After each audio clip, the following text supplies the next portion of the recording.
이 시간 다 같이 일어나셔서 하나님의 말씀 받으시겠습니다. 하나님의 말씀 마태복음 19장 1절에서 12절 말씀입니다. 마태복음 19장 1절에서 12절 말씀입니다. 제가 봉독해 드리겠습니다. 예수께서 이 말씀을 마치시고 갈릴리를 떠나 요단강 건너 유대 지경에 이르니 큰 무리가 따르거늘 예수께서 거기서 그들의 병을 고치시더라. 바리새인들이 예수께 나와 그를 시험하여 이르되 사람이 어떤 이유가 있으면 그 아내를 버리는 것이 옳으니이까? 예수께서 대답하여 이르시되 사람을 지으신 이가 본래 그들을 남자와 여자로 지으시고 말씀하시기를 그러므로 사람이 그 부모를 떠나서 아내에게 합하여 그 둘이 한 몸이 될지니라 하신 것을 읽지 못하였느냐? 그런즉 이제 둘이 아니요 한 몸이니 그러므로 하나님이 짝지어 주신 것을 사람이 나누지 못할지니라 하시니 여짜오되 그러면 어찌하여 모세는 이혼 증서를 주어서 버리라 명하였나이까? 예수께서 이르시되 모세가 너희 마음의 완악함 때문에 아내 버림을 허락하였거니와 본래는 그렇지 아니하니라. 내가 너희에게 말하노니 누구든지 음행한 이유 외에 아내를 버리고 다른 데 장가드는 자는 간음함이니라. 제자들이 이르되 만일 사람이 아내에게 이같이 할진대 장가들지 않는 것이 좋겠나이다. 예수께서 이르시되 사람마다 이 말을 받지 못하고 오직 타고난 자라야 할지니라. 어머니의 태로부터 된 고자도 있고 사람이 만든 고자도 있고 천국을 위하여 스스로 된 고자도 있도다. 이 말을 받을 만한 자는 받을지어다. 아멘. 지금 예수님께서는 제자들이 오해한 천국에 대한 이야기를 하시는 중에 그 천국에 사는 자들의 본질적인 모습이 어떠한지를 깨닫도록 설명하시는 중이에요. 한마디로 말한다면 자신이 얼마나 가치 없는 자인지를 깨닫고 은혜로 사는 자임을 확인하도록 하시는 거예요. 만달란트 빚을 탕감받은 자라는 사실이죠. 그렇게 믿으시죠? 만달란트의 빚을 탕감받은 자들. 몇 년치 월급이라고요? 20만 년. 이게 헤아릴 수 없는, 금액으로 환산할 수 없는 그러한 빚을 우리가 지고 있었는데 그것이 없어진, 은혜로 없어진 자들이라는 사실이죠. 예수님께서 십자가의 죽으심으로 얻게 될 은혜가 바로 이러한 것이다 라는 것을 지금 설명해 주시는 거예요. 제자들이 이제 앞으로 예수님의 십자가를 이제 경험하게 될 거 아닙니까? 지금 그를 앞에서부터 지금 계속 맛보기로 계속 설명해 주시는 거예요. 그러면서 신자들의 삶에 나타나는 것들은 어떤 것들이라고요? 그냥 100데나리온짜리들 이라는 것을 마음속에 새기도록 하는 거예요. 여러분들 지난 한 주간 어떻게 사셨어요? 100데나리온짜리들을 어떻게 감당하며 사셨습니까? 100데나리온짜리가 아니라 만달란트짜리처럼 반응하지는 않으셨어요? 사생결단을 하고 내가 너보다 못난 게 뭐 있어? 이러면서 그냥 남을 이기기 위해서 살았습니까? 우리에게 그런 경우는 없습니다. 왜죠? 신자들에게 일어나는 상황들은 전부 100데나리온짜리들이에요. 왜냐하면 내가 만달란트짜리를 탕감받았기에 어떠한 것도, 우리에게 일어나는 어떠한 것도 그보다 크지는 않아요.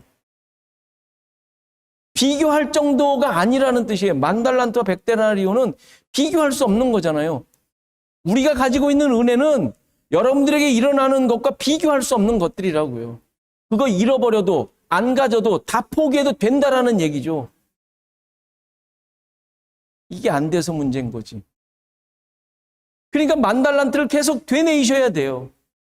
십자가의 은혜가 어떤 것인지를 되뇌이시고 나 자신을 확인하지 않으면 100데나리온 갖고 사생결단한다니까요. 우리 자신들을 깊이 돌아보셔야 돼요. 만달란트짜리 은혜를 받은 자라는 사실 늘 고백하고 그런 주님을 섬기고 사랑하고 그렇다면 이웃을 사랑하라 마라가 의미가 있겠어요? 그냥 이웃과 함께 사는 거예요. 이웃인 나처럼. 그걸 사랑이라고 성경은 표현을 하죠. 우리가 사랑하려니까 안 되잖아요. 왜? 제가 나보다 나은 것 같거든. 제가 굳이 사랑 안 해도 될 것 같아요. 그런 사랑을 우리가 받은 게 아니라 그런 것과 비교할 수 없는 사랑이라고 말할 수 있는 내용을 넘어선 우리가 아는 사랑이 고작 우리 만족이잖아요. 내 감정 아니에요. 그런 것들을 뛰어난 비교할 수 없는 것들을 받았다라는 것을 성경이 확인해 시켜주는데 이것을 깨닫지 못하고 이것이 고백되지 않으면 사랑 타령하게 돼 있어요. 저 사람은 왜 날 사랑하네? 당신은 크게 사랑하는 거냐? 이걸 갖고 맨날 싸우는 것이죠. 오늘 본문은 좀 더 구체적인 하나님 나라의 모습을 보여주는 내용이에요. 좀 더 구체적인. 1절, 2절을 보면 이제 예수님께서 본격적으로 십자가를 지시기 위해 길을 떠나셨다는 사실을 보여줘요. 갈릴리를 떠나 저 위쪽이죠. 갈릴리는 요단강 저 위쪽에 갈릴리. 그 위쪽에서 떠나 이제 요단강 건너 유대 지경에 이르렀어요. 그러니까 이제 유대로 들어오지 않은 거죠. 요단강 건너편에 있으니까 해석하기 요단강 동편으로 이제 이해를 해요. 이제 그쪽에서 내려와서 그쪽에서 이제 건너 오실 것이죠. 어쨌건 지금 그 십자가를 지시기 위한 여정을 지금 가고 계신다는 것을 보여주죠. 그런데 이렇게 떠나셨는데 여기서도 바리새인들이 쫓아왔어요. 예수님을 시험하며 질문을 하죠. 어떤 이유로 아내를 버리는 것이 옳습니까? 아내를 버려도 괜찮을 만한 이유가 뭐가 있습니까? 이 얘기예요. 당신은 아내를 버리는 일이 허다했다는 얘기죠. 그럼에도 불구하고 그 사람들은 자기네들이 아내를 버리면서 명확한 근거를 뚜렷한 그 근거를 이유를 자기들이 갖고 있지 못했다라는 의미이기도 해요. 예수님한테 그 질문을 하는 것은 예수님이 어떻게 대답하나 보자 이 얘기 아닙니까? 시험하려고 했던 거니까. 답을 얻기 위한 질문이 아니라 시험하기 위해서 한 거니까 자기네들도 알쏭달쏭 자기네들도 명확하게 알지 못하는 질문을 지금 예수님께 한 것이죠.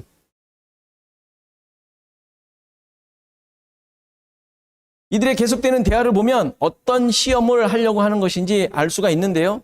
이들의 질문에 예수님께서 어떻게 대답하시죠?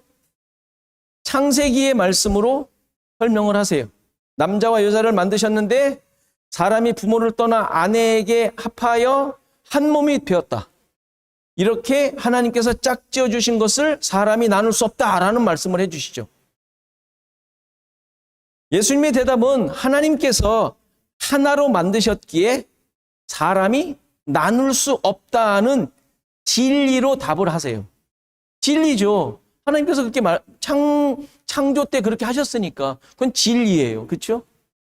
그런데 이 내용을 알아듣지 못하고 모세의 법을 가지고 다시 항변을 하죠.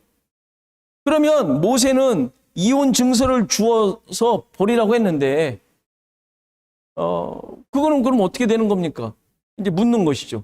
그 내용이 신명기에 나와 있는 것이죠. 신명기 24장에 사람이 아내를 맞이하여 데려온 후에 그에게 수치되는 일이 있음을 발견하고 그를 기뻐하지 아니하면 이혼 증서를 써서 그의 손에 주고 그를 자기 집에 내보낼 것이요. 이혼 증서를 주도록 했어요. 주어야 이 여인이 합당하게 그 남편과 이혼하고 왔다는 증거가 되고 그 이혼 증서로 인하여 재혼할 수 있게 된 거예요. 되도록 만든 것이죠. 여기 수치되는 일이 어떤 것인지 명확하게 나오지 않기 때문에 당시 유대인들은 자기들 기준대로 여러 가지를 정했어요. 당시 두 학파가 있었다 그래요. 하나는 샴마이 학파고 또 하나는 힐렐 학파라고 합니다. 샴마이 학파는 좀 보수적이어서 보수적으로 성경 해석을 하고 힐렐은 반대로 좀 진보적인 성경 해석을 했다고 합니다. 그래서 이 내용에 대하여 수치되는 일을 샴마이 학파는 간음으로 제안을 했어요. 그에 반면 힐렐 학파는 그 다음에 나오는 남편에게 기쁨이 되지 않는 일들에 초점을 맞춰서 여러분들이 들으면 웃을 얘기겠지만 밥을 태워도 쫓겨났어요. 밥 맛없게 하면 이제 쫓겨나는 거예요. 그리고 얼굴이 못생겨도 쫓겨났대요. 남편 기준이겠죠. 여러분들은 다 잘생겼는데. 어쨌건 이런 엉뚱한, 우리가 지금 생각하기엔 참 이상한, 쉽게 말해서 남편이 기뻐하지 않으면 아주 주관적이죠. 그냥 이혼 증서를 써가지고 내보낼 수 있었다라는 것이죠. 이렇게 이제 성경 해석을 두 학파가 했다고 합니다. 참고로 바울은 가말리엘의 제자잖아요. 가말리엘. 근데 가말리엘이 이 두 학파 중에 샴마이, 힐렐. 좀 자유주의적인, 진보적인 힐렐의 손자였다고 합니다. 그러니까 바울은 그 힐렐의 손자인 가말리엘의 제자. 그러니까 힐렐의 가르침을 이어받은 바리새인이라고 할 수 있겠죠. 어쨌든 뭐 이쪽 해석이든 저쪽 해석이든 율법을 가지고 이혼이 가능했다라는 이야기예요. 그렇죠? 이혼이 가능했다는 얘기. 그런데 예수님께서는 뭐라고 하시는 거예요? 이혼할 수 없다. 이혼할 수 없다. 이렇게 모세의 법과 예수님의 말씀이 대립되도록 지금 이제 이 사람들이 질문을 한 것이죠. 그런데 이 율법의 의미에 대해 예수님께서 친히 설명해 주시죠. 모세의 법에 이혼 증서를 주어서 아내를 버리도록 하신 것은 너희의 마음이 완악하기 때문에 일시적으로, 임시적으로 허락한 것이다. 원래는 그렇지 않다라고 얘기를 하죠. 자, 이렇다면 이제 생각하셔야 돼요. 이혼을 해도 된다는 말이에요? 하면 안 된다는 말이에요? 본래는 안 된다는 말씀을 하시는 거예요. 그러시면서 9절에 이렇게 말씀하세요. 누구든지 음행한 이유 외에는 아내를 버리고 다른 데 장가드는 자는 간음함이라. 마치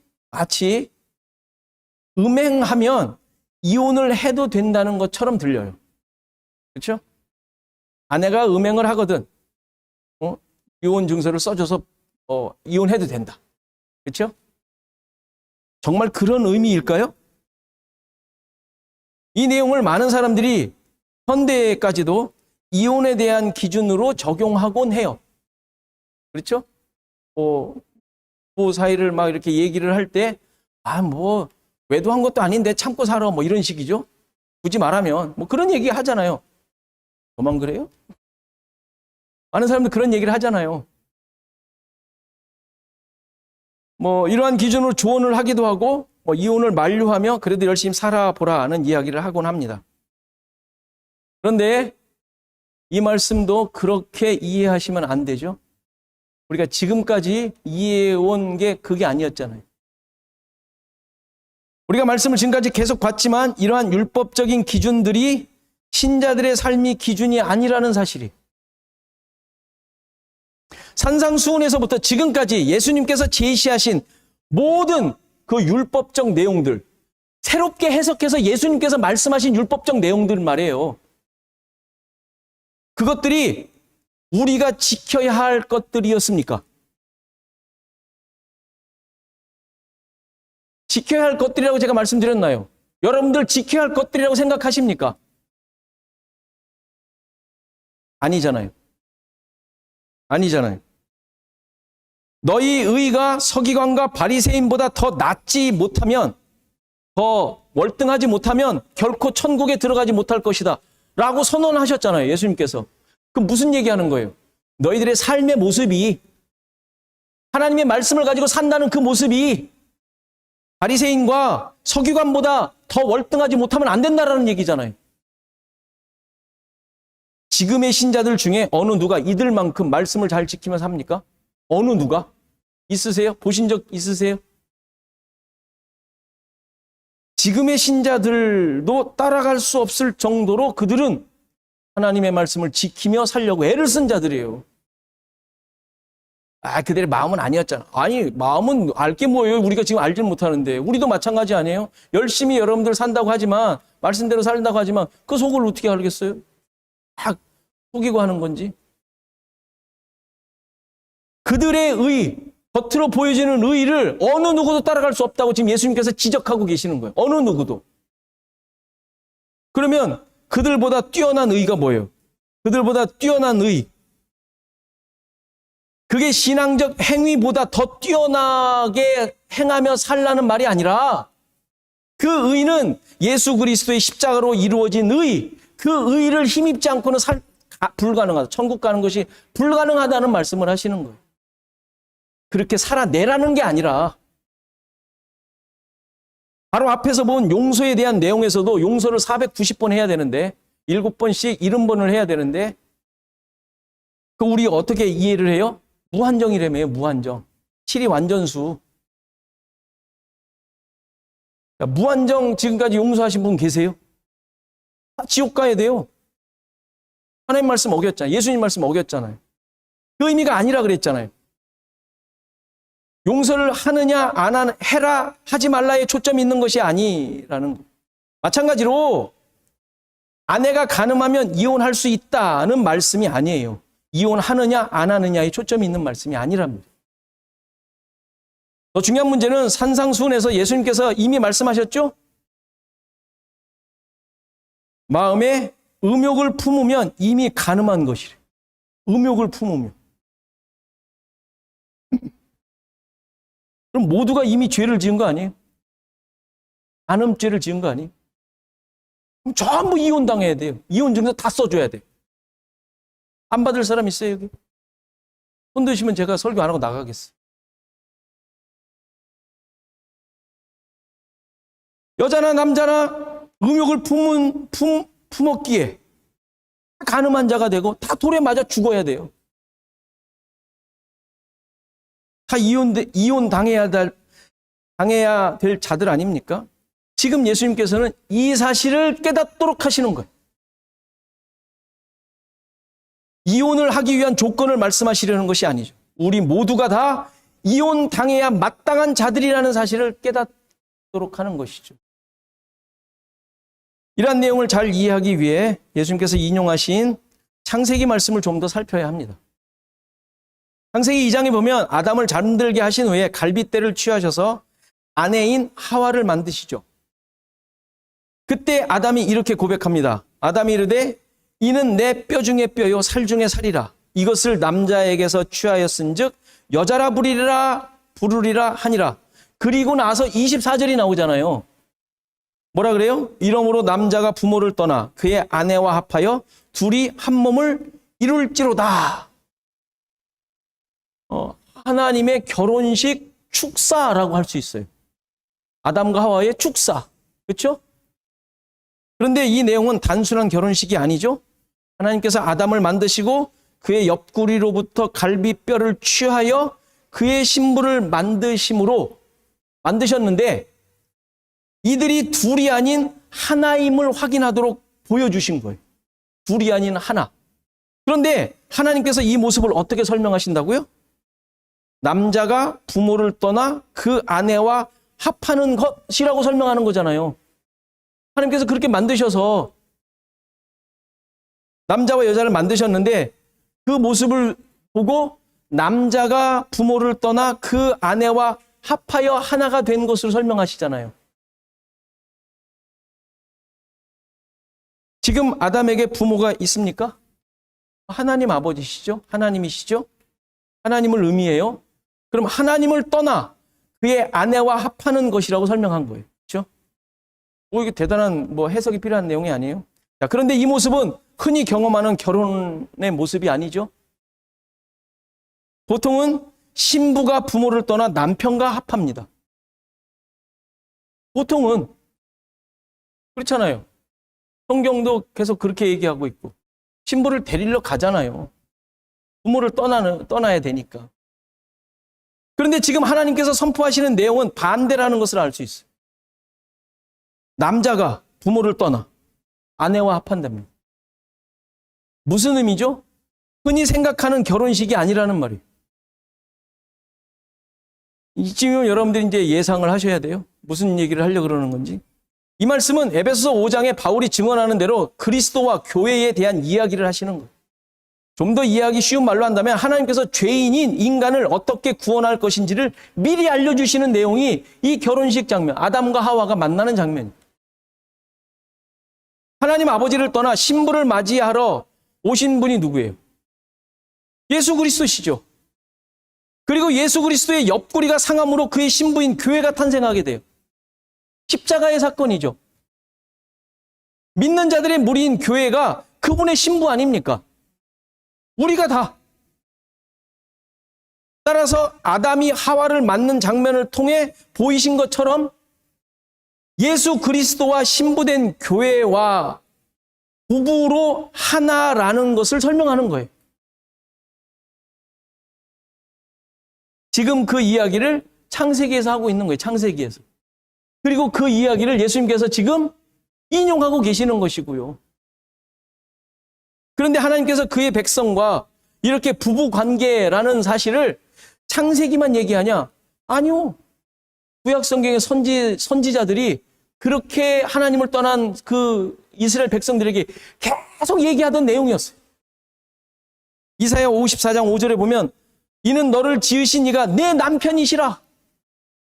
그 이름은 만군의 여호와시며 내 구속자는 이스라엘의 거룩한 이시라.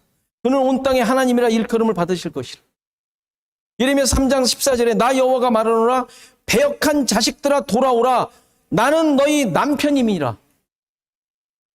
내가 너희를 성읍에서 하나와 족속 중에서 둘을 택하여 시온으로 데려오겠고 예레미야 31장 32절에는 이 언약은 내가 그들의 조상들의 손을 잡고 애굽 땅에서 인도하여 내던 날에 맺은 것과 같이 아니할 것은 다른 어떤 약속을 지금 하셨다는 얘기예요.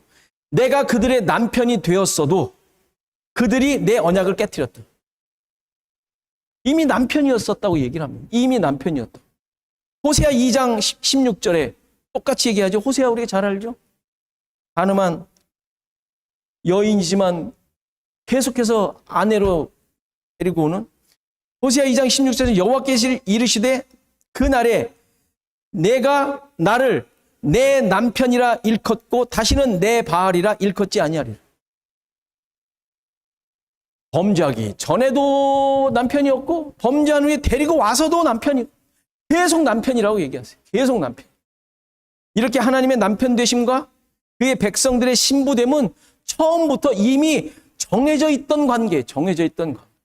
이게 아담과 하와의 결혼식을 통하여 확인시켜 주신 거예요. 단순한 결혼식이 아니라 하나님의 구속을 보여주시는 내용이라면 구속.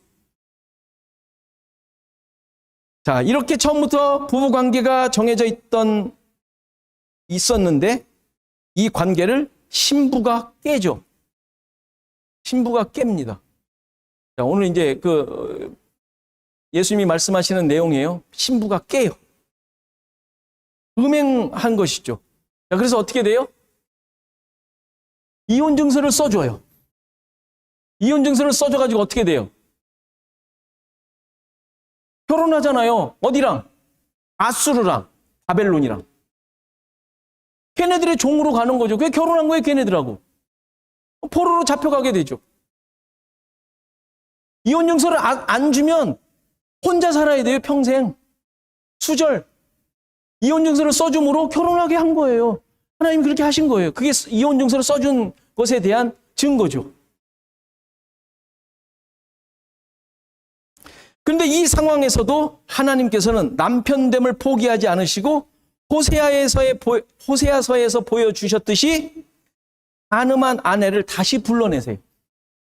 그게 호세아 2장 19절에 이렇게 말씀하십니다. 내가 네게 장가들어 영원히 살되 공의와 정의와 은총과 긍휼로 여기심으로 네게 장가들며 진실함으로 네게 장가들리니 내가 여호와를 알리라. 이거 뭐 지금 고멜을 데리고 와서 하는 얘기들 아닙니까? 이스라엘에게 지금 그 증거를 보여주시는 거잖아요. 말씀해 주시는 거잖아요. 내가 너희를 다시 데리고 와서 장가들어 영원히 살겠대. 간음한 아내와 다시 결혼하시는 것이죠. 근데 이것도 율법이 금한 거예요. 이혼하고 그 이혼한 아내가 다른 사람과 결혼을 했어요. 근데 결혼한 그 아내를 다시 데려오는 것은 또 율법에 금했거든요. 가증한 것이라. 그런데 하나님은 어떻게 하세요? 그렇게 하시네요.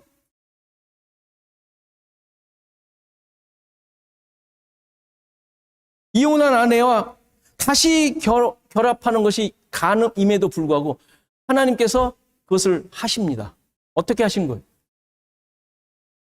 그 율법의 저주를 다 감당하시면서 내 아내로 다시 맞이하신 거예요.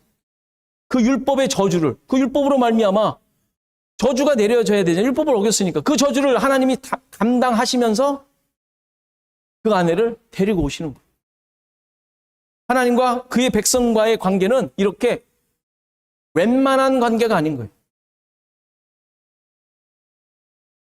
또 사역에 대해 신자들을 신부로서 남편인 그리스도께로 중매하는 것이라고 고백하죠. 고린도서 11장에 2절 보면 내가 하나님의 열심으로 너희를 위하여 열심을 내노니 내가 너희를 정결한 처녀로 한 남편인 그리스도께 드리려고 중매함이로다. 간음한 신부를 향한 하나님의 끈질긴 사랑이 어떠한지를 그는 깨달았기에,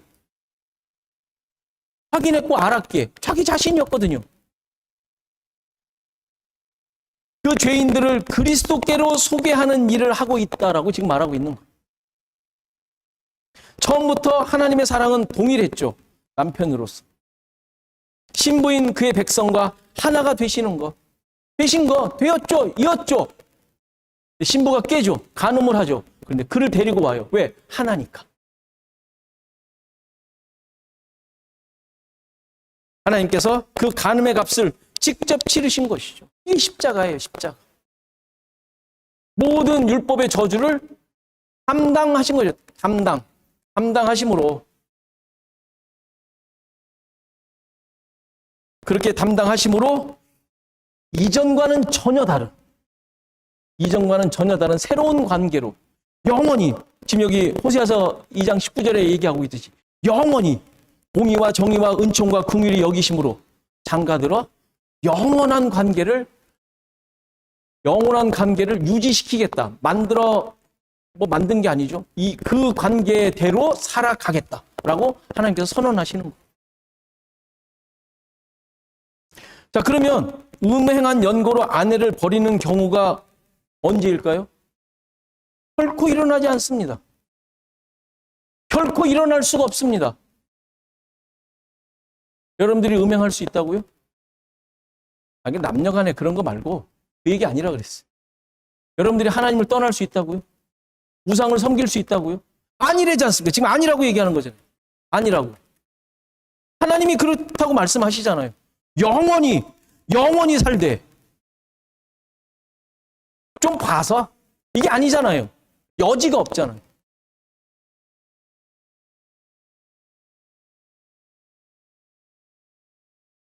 그렇다면 오늘 읽었던 본문의 마태복음 19장 읽었던 9절에 음행한 이유로 이혼할 수 있다는 말은 무슨 말이에요?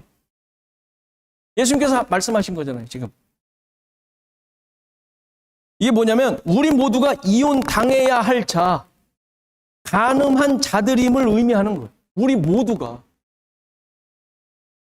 안 되잖아요. 이게 있을 수 없잖아요. 일어날 수 없는 거예요. 다 그래야 되니까. 다 음행하니까.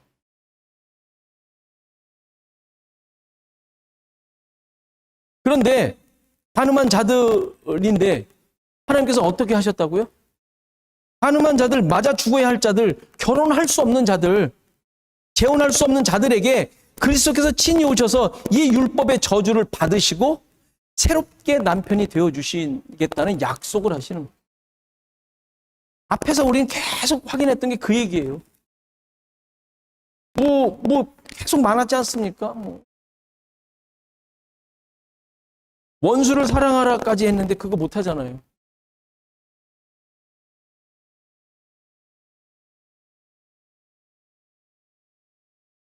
자, 그런데 제자들이 10절에 보니까 그러면 결혼하지 않는 게 좋겠다고 하죠. 무슨 말이에요? 당연히 예수님의 말씀을 제대로 이해하지 못하고 하는 말이에요. 자기네들이 마치 직접 결혼할 수 있는 사람인 것처럼 얘기하죠. 자기네들이 결혼할 수 있는 사람인 것처럼 얘기해요. 결혼은 누가 한 거예요? 하나님께서, 예수 그리스도께서 직접 아버지를 떠나 신부에게 오는 게 결혼인데 지네들이 할 수 있다고 생각하는 게, 자기네들이. 그렇잖아요. 지금 대답이. 창세기를, 예수님 말씀한 창세기를 전혀 이해하지 못하고 있는 질문인 것이죠. 스스로 결혼할 수 있는 자로 착각하고 그렇게 살 바에는 결혼하지 않는 것이 나을 것 같다고 생각하는 것이죠. 그들에게도 바리새인과 서기관과 다르지 않아요. 결혼을 뭘로 생각하는 거예요? 자기 만족의 수단으로. 내 만족이 안 되면 뭐 할 필요 뭐 있습니까? 이러고 있는 것이죠. 마치 십자가에 달리시기 전 발을 씻기시는 예수님에게 안 씻으면 나와 상관이 없다 그러니까 베드로가 뭐라 그래요? 발만이 아니라 다 씻겨달라. 뭐 이런 엉뚱한 소리 하는 거랑 똑같은 지금 모습을 보이고 있죠. 예수님의 말씀 전혀 이해하지 못하고 하나님의 의도 깨닫지 못하고, 이게 간음하는 모습인 거예요. 실은 우리는 늘 이렇게 간음하는 자들이에요. 따라서 결혼은 단순한 남녀의 만남으로 함께하는 것만이 아닌 하나님의 백성으로서 하나님과 하나됨을 경험하고 예수 그리스도로 말미암아 새로운 신부로 탄생한 존재임을 깨닫도록 주신 장치예요. 결혼을 통해서 그런 걸 확인하는 거예요. 야, 내가 이게 주님이 정말 찾아오시지 않았으면 나는 완전히 그런 자일 수밖에 없구나. 이걸 확인하는 게 결혼 생활이에요. 그거 확인하세요. 이혼하냐 안 하냐는 말하지 않습니다. 성경에서 그걸 얘기하지 않아요. 이혼 안 하면 우와 너 점수 100점. 이혼하면 너 좀 아닌데 뭐 95. 이게 아니에요. 하나님의 은혜가 아니면, 예수 그리스도의 십자가가 아니면 우리는 영원히 간음하며 이혼당하며 살아야 하는 존재구나. 이걸 확인하는 거예요. 이 세상에서, 이 세상 살면서.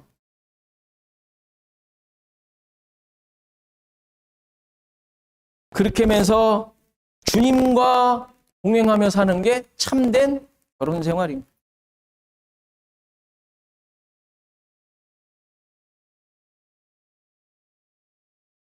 지금 우리가 하나님의 말씀을 들으며 하나님의 다스림을 받는 생활을 하지 않습니까?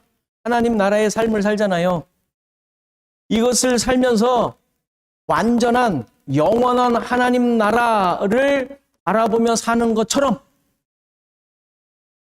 가정생활을 통하여, 부부간의 삶을 통하여 그런 것들을 확인하며 사는 거예요. 우리의 삶은 영원치 않아요. 이 땅에서의 삶은. 그러면서 뒤에 오늘 읽은 후반부에 세 종류의 고자에 대해서 설명하시죠. 그래서 고자는 신체적인 결함이 있는 사람을 말하는 것이 아니라, 고자가 어떤 자들이었어요? 앞에서 우리 구약에서 하나님의 은혜 안에 들어올 수 없는 자들이었죠. 영원히. 그렇죠? 여호와의 총회에 들어올 수 없는 자들이었잖아요.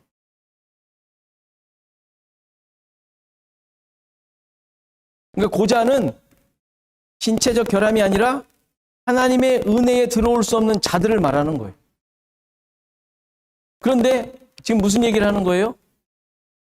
지금 여기서 예수님께서 말씀하시는 것이 인정하잖아요. 마치 뭐 이런 어머니 태로부터 된 고자도 있고, 사람이 만든 고자도 있고, 천국을 위하여 스스로 된 고자도 있고, 뭐 이거 혼자 사는 독신으로 사는 것으로 뭐 이렇게 생각하는데, 그런 내용이 아니라 지금 이것을 말씀하심으로 말미암아 뭐예요?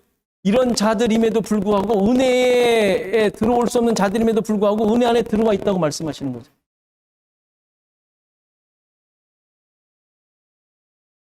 왜 이 예를 드시는 거예요? 갑자기?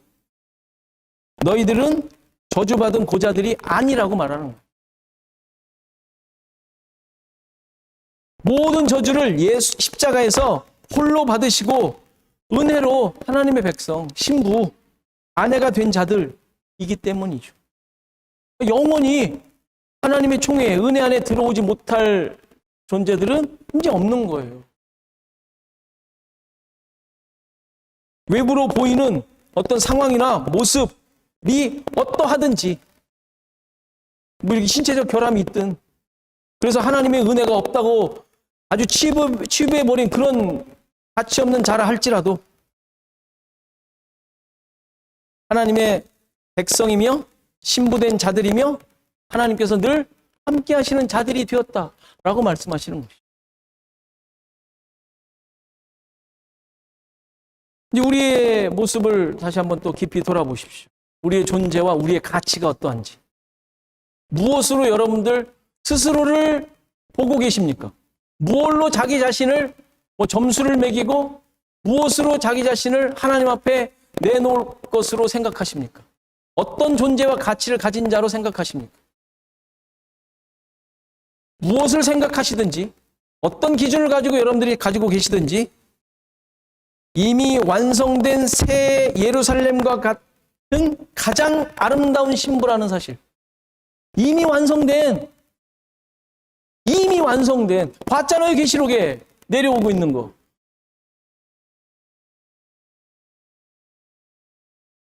요한이 이미 봤잖아요. 이미 봤잖아요. 가짜예요? 없는 거예요? 그럼 거기 있는 거 다 그렇게? 하나님의 보좌도 어린 양 예수 그리스도도 다 가짜게? 아니잖아요. 전부 진짜잖아요. 환상으로 보여주시. 이미 완성된 가장 아름다운 신부라는 사실.